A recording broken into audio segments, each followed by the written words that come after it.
Hi everyone, welcome to this reading. I have my crystal ball off to the side, so I will be scoring throughout this message. If you're new to my channel, my readings are a little different, and if you're returning, welcome back. You know how we do. If it doesn't resonate with you, if you're forcing the story to fit, arguing with it in any way, just leave it behind for the people who it's meant for. Channel members, you will have a spring equinox reading that posts. It will be live, and that's going to happen on Thursday the 20th at 11 a.m. Eastern Standard Time. We will have a special guest for that. We'll have iScribe Steph with us. And let's see what else. I think that's it. I think that's it for now. My brain is a little buffering, which is great. That's a great place to channel and be in trance. So we're just going to dive right in. All right. Taking a step aside.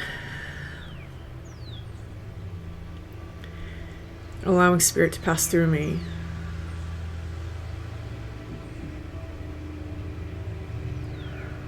Opening up to receive information.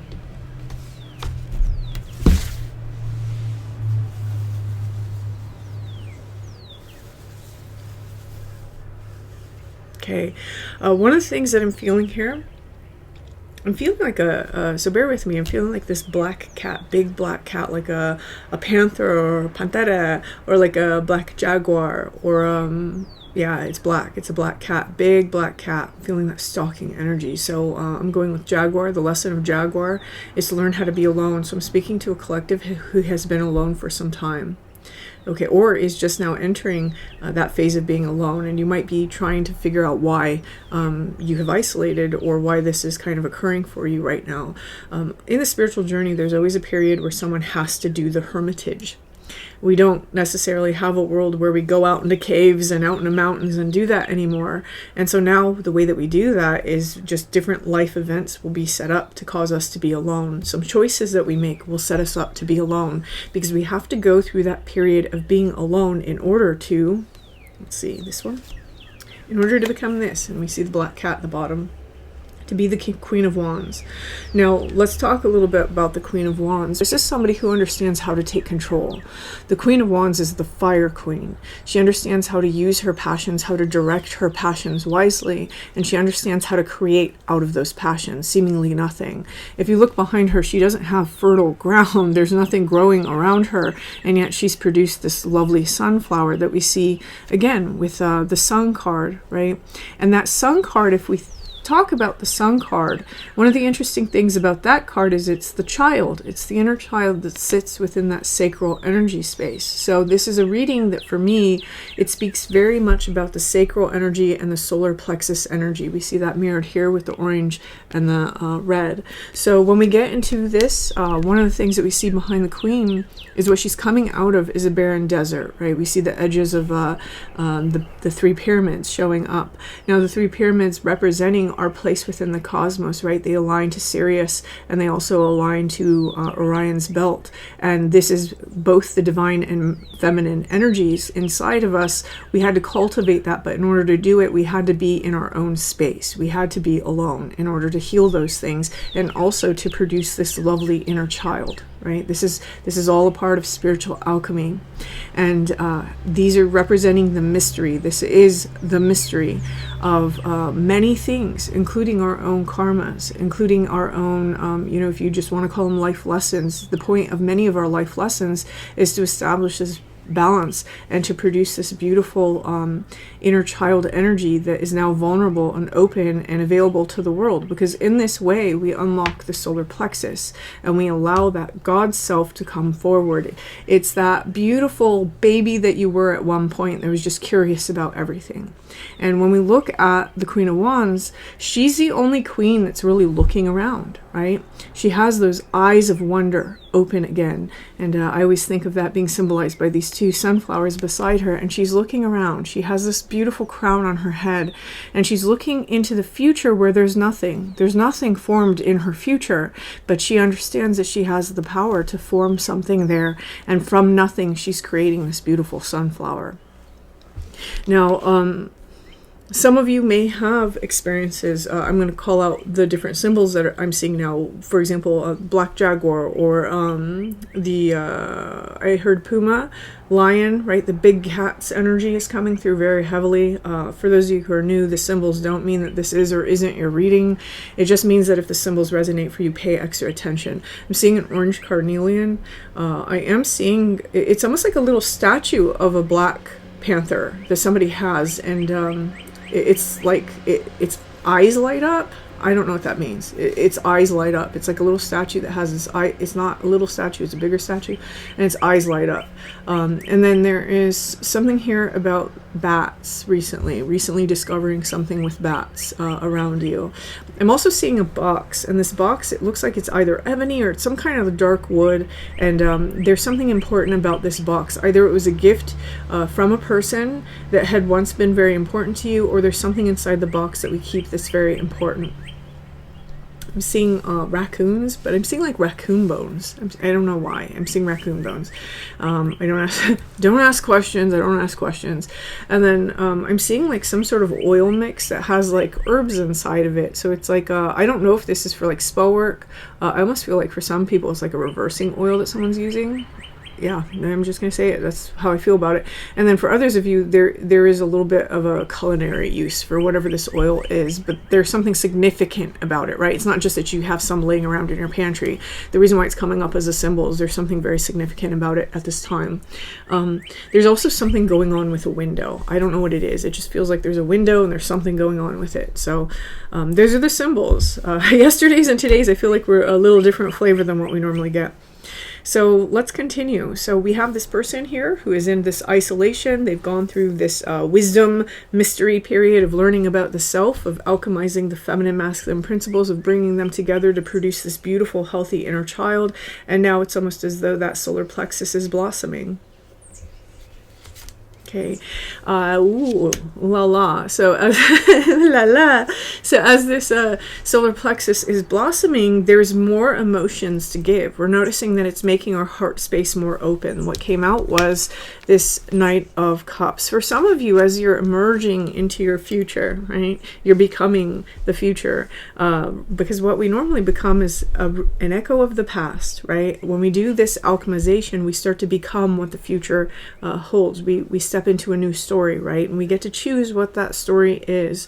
And with this Knight of Cups, it seems almost as though there's something else coming to meet you as you do that. So for some of you, if you're looking for romance, this may be a romantic thing just because we do have the cups, we do have the fish. I am recording this during Pisces season.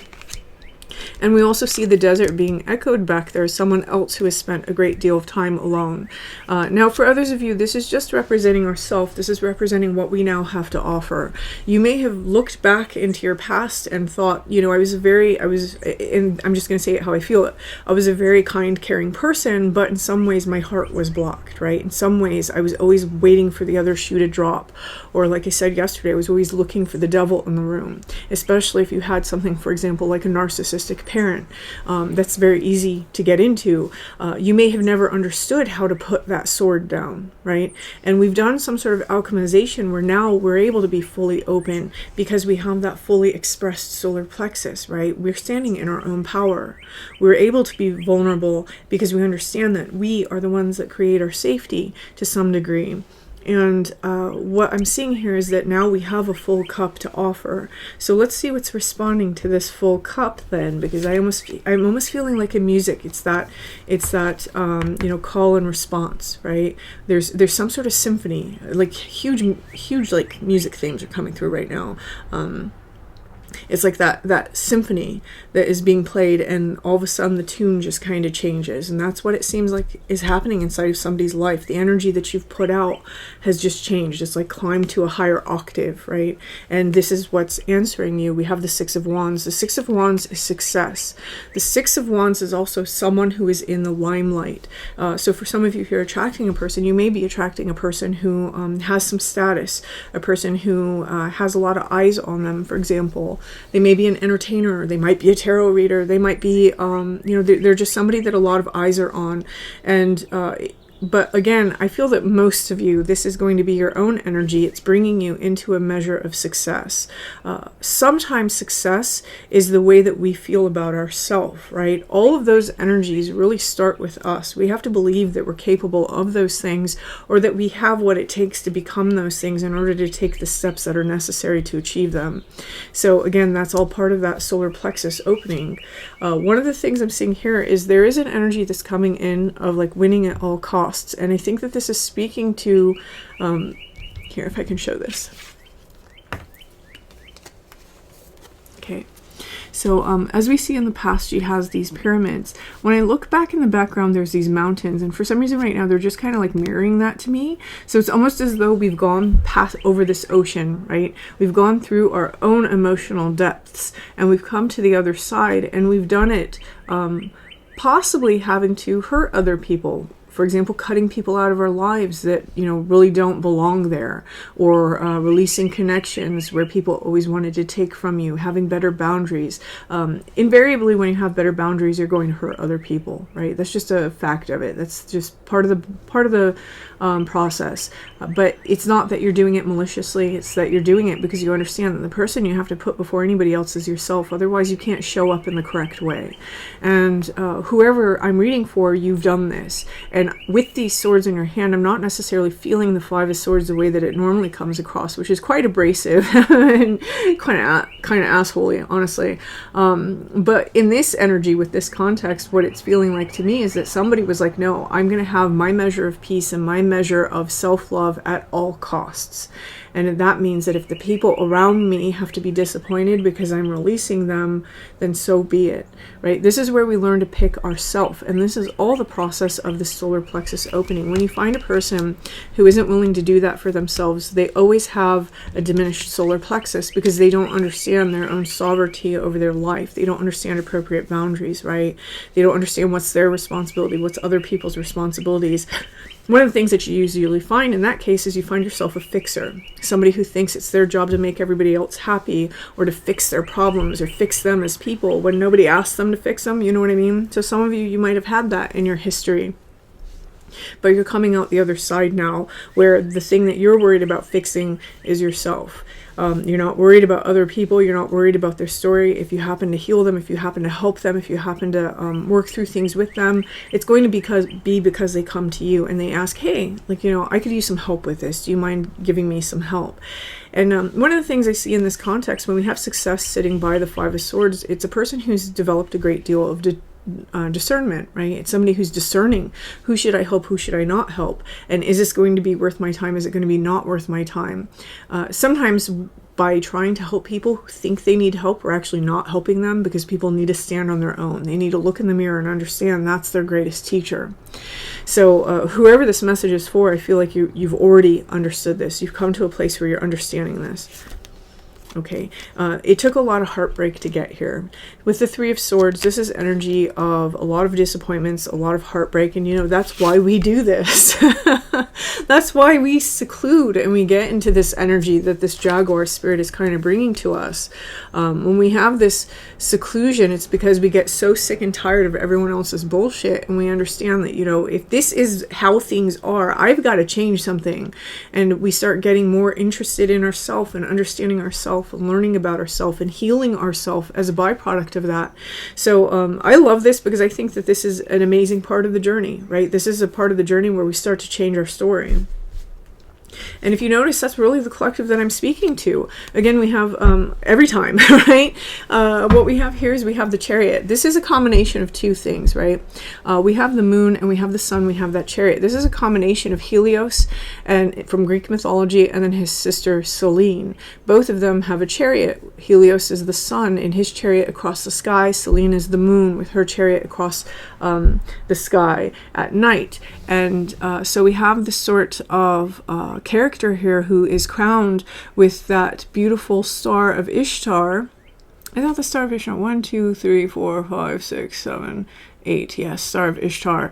And then they have this solar disk down here, so mirroring that Star of Ishtar, and then they have the moon flanking them, right? So these are the different phases of the moon. With the Sphinx, I speak about it in other videos. This is representing the goddess Hathor, her light side, her dark side, and how she was the eye of Ra here with the solar disk, and how there is a balance between the light and dark. Hathor being kind of the mother goddess of, like, what is it? They say the 7 Hathors, or in some places it's the 362 Hathors. You know, she is in essence that divine feminine nature that causes all things to flow in perfect order, and we see that here, right, within his little, what is that? That's not a skirt. I don't know what this is called. His armor skirtlet. You can't see it. I don't think it'll show up here. But he has geomantic figures, and then he has the zodiac. So this is everything in its divine time, right? Someone here, this was your divine time. This was in the correct timing, in the correct way to integrate those things. The things that happened in your life were for this purpose, to lead you to this point, because we need those moments, those tower moments, those, things that we struggle with, the things that really hurt us and cause us pain. Those are the things that we need to evolve into a person who's able to come to the Queen of Wands position and then start changing things, right?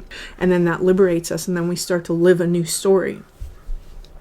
When we have this energy of always needing to help people out of their troubles, right? What we're really doing is we're interfering with their natural process of their soul trying to break down and dissolve all the things that don't belong in their life, right? Whether it's habits of getting involved with the wrong people, or it's being connected with people who take advantage of them, or self-sabotaging by taking jobs that they don't want to show up for, or that, abuse them in some way, because there's a lot of toxic work environments out there. Whatever the case is, it's the soul trying to shake free all the bullshit and the garbage that we place on it because we think this is how it's supposed to be. And so we require those moments in our life to have to build ourselves back up, because it doesn't just build up ourself, it shows us our character, right? How are we going to integrate this information? How are we going to come out the other side? Are we going to allow it to make us more bitter? Well, then now we're building up more karma within ourselves, and there's more lessons to learn. It's all this process of this oscillation of the spirit between this negative aspect, this positive aspect, so that eventually things come into balance, right? So whoever this message is for, you've been through that process. You've been through some shit. And you've been through this process, and you're coming out this other side, and you're aware of that. I think with this spring coming up, with this blood moon, the last of those vestiges of the root and the sacral chakra, I didn't even know that's what the blood moon was going to be about. Someone sent me a link after my reading yesterday. All those energies are coming up to kind of rework themselves for people, and this is allowing them to come into perfect alignment so that now they can drive away from the city that death destroyed in the death card, right? Death is Scorpio. The Chariot is Cancer, and so this is the lone survivor or the product of death sweeping through the city and destroying the religion, the dogma, and the king, right? The authority. There's a dogma and authority that we place on our lives and we cover ourselves with. That this whole process serves to break us apart so that inner child who shouldn't be answering to dogma and authority can emerge and can play. So someone here, in other words, you are shining a very bright light now. And you had to go through the darkness to find it. And this is the beauty of the darkness. We have to face and go through the darkness in order to evolve. And when we do, we make the darkness conscious, right? So this is very much the message for someone basically saying, and it's just like yesterday's message, it's a message saying you did it. Good job. You've alchemized something here. For some of you, it's a lot of heartbreak. You've alchemized a lot of heartbreak, a lot of grief. And this is bringing us into the Ace of Cups. This is a new emotional place. This is this overflow and abundance. And like I said, there seems to be something that's greeting us. I see that here with this dove representing spirit, and it's placing the wafer inside the cup. This is the union of the body and the blood, right? So what we have here with this wafer is this is very much a Pentacles energy, meaning it's something being created in our external universe that is now being gifted to us because we have the cup to fill it. Someone here, you have evolved yourself and you've raised your vibration so that there's something that maybe you've always wanted in your life, that now you have become the kind of person that can emotionally and energetically hold the thing now that it's coming towards you. You weren't the person before, right? We always want the things that maybe we're not even a good match for. We just think that it is because in our idea is so great, but we don't even realize that, wow, like I'm not the kind of person that can show up the way that this thing would require. I do feel for many of you, this is a person, whether it's romantic or it's platonic or it's, you know, someone from your past that you miss, like in your family. But I do feel for many of you, this might be a person that's coming in almost, again, that call and answer, like a symphony. Some of you, I really do feel that this is like a really good friend. Okay, we have the 10 of Wands. Now, there is this energy that is coming through in this of sustaining. When we have this 10 of Wands, one of the things that we see, usually I see this as like pushing up against a brick wall, but in context following these cards, I want to say that there is this energy of, so the old meaning of the 10 of Wands. Let me give that first before I get into this. It was saving for a home. Right? So saving for a home, the person would go to the fields, they would work, they would take the little money that they had and they would save that up, and it would happen over time. There's something about this energy that's coming in to greet you that there's still going to be work involved in it. It's almost as though it's a catalyst to help you go the next step, right? And there's something here about it taking time. Whatever this is that's coming in for many of you, I think yesterday I spoke about some sort of plot twist at the end of March here, or in March, end of March. I can't remember what I said yesterday, but I'm feeling it right now as though it's in the 20s, so like around the 27th or something. Many of you might experience this energy where something comes in. It might be an opportunity, again, it might be a person, but it's something that seems to answer a part of our soul. It's something that's going to take time to grow or take time to culminate with this 10 of Wands. And this is something that is going to cause us to exercise some patience, because one of the things about the Queen of Wands, after she's been alone for so long, the Queen of Wands is not the most patient queen. She's a fire queen, right? She's very passionate. She just wants to do the thing because she knows herself. But some of you may have had a habit previously of jumping into things.